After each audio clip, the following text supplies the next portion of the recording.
Every once in a while, the world of compliance may get more tedious. One of those situations is where a tax return, assessment, or ruling goes against you. In these situations, your first available option is usually an objection. You need to consider, is the ATO right or wrong?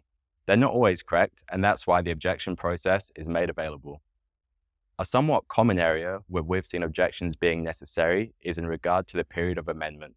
The tax legislation includes a period of review wherein the ATO and you have the right and obligation to amend a tax return within a specified time period. Where that time period has expired, ordinarily, neither you or the ATO can amend the return. In several occasions, we've seen people subject to amended tax returns which have been processed by the ATO outside of the period of review. In other words, tax assessments handed to clients when tax legislation has not permitted the ATO to do so. In these scenarios, we have supported clients with objections and successfully had the tax assessments reversed.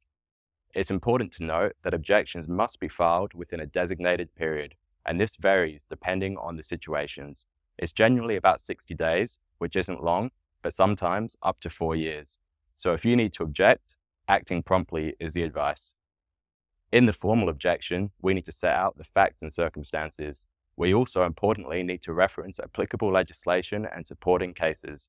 You could lodge an objection yourself or get professional help. The objective is to win the objection and have the matter finalized then and there. A key reason to obtain professional help is to achieve this objective. A failure at the objection stage either means you have to accept the unfavorable outcome or take the matter to the tribunal. You'd rather not end up there because in addition to extra stress and financial costs, your case can enter the public domain. So as is always the case for Munro's clients, we are here to help with objections when needed, but ultimately we're going to do everything we can to avoid that situation in the first place.